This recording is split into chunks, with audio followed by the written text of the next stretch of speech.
ወልድ መንፈስ ቅዱስ ሓደ አምላክ አሜን። ሰላም ክቡራት ኣሕዋተይ ከመይ ሰንቢትኩም? ኣነ እግዚአብሔር ይመስገን ክዓብፅሐኩም ንቅድስተ ሰንበተ ቤተ ክርስቲያን ሽንም ባይ ከምቲ ልሙድ ካብ ምሓርና ቅድስት ተዋህዶ እምነተይ ዝቀርበና ስነ ፅሑፍ ሕፅር ዝበለት ስነ ፅሑፍ ክቅርበልኩም።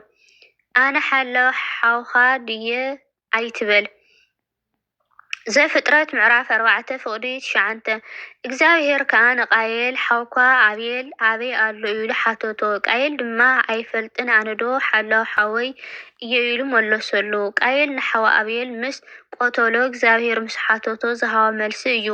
ስድራ ክርስቶስ ከምቲ ጨካን ልቢ ቃየል ኮይኑ ዘሎ ኣብ ስደት ብፅምዋ ብጭንቀትን ናይ ዓለም ተዋሒጦም ዘሎ ኣሕዋትና ተሓኒቆም ዝሞታ ኣሕዋትና ኣበይ ኣለዉ? ነዚ ቃል ደጊምና ነስተንትኖ። ከም ቃየል ፈተውቲ ነብስና ኣይንኹን። ሓላዊ ሓወይ ድየ ኣይንበል።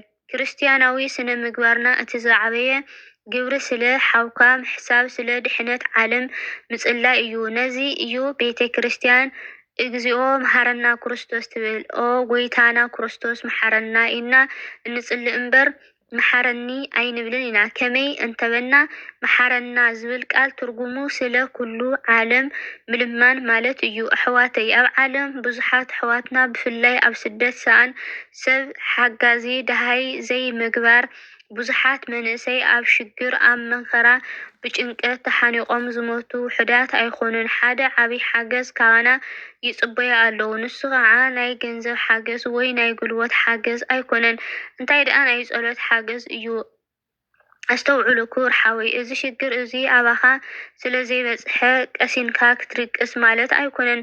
ወንጌል ሉቃስ ከምዚ ይብል ሉቃስ ምዕራፍ 10 ፍቅዲ 27 ንምጻይኻ ከም ንስኻ ኣፍቅሮ ኢኻ ከምቲ ንስኻ ብክርስቶስ ኣሚንካ ተኣዛዙ ፈጺምካ ድሕነት ትደሊ ድሕነት ናይ ሓውካ እውን ከገድሰካ ኣለዎ። ከምኡ እውን ከምቲ ንስኻ ካብ ሽግር ክትድሕን ትደሊ ብጻይካ እውን ከይጠፍአ ህይወቱ ክረክብ ምእቱን ክትሓስብ ኣለካ። ከምቲ ኩልና ንፈልጦ ብስንኪ ውድቀት ጭንቀትን ተስፋ ምቁራፅን ከጋጥሞም ናይ ንስሓ ዒድመ ክረኽቡ ናብ ኣምላኽ ድማ ክምለሱ ምእንቲ ኣዕርኽትና ስድራ ቤትና ሃገርን ዓለምናን ደጋጊምና ንጸሊ ንምሃለ ናይ ጸሎት ግዜ ናይ ምህለላ ግዜ ናይ ንስሓ ግዜ ናይ ድሕነት ግዜ ሕጂ እዩ እሞ ኣምላኽ ከዓ ኣይገድፈናን እዩ።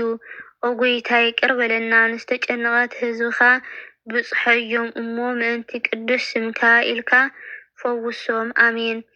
ዝወደቃ ዝነጥበ ፍትኩ ህብላ ኣታረመለ ብሳት እግዚአብሔር ኣሜን።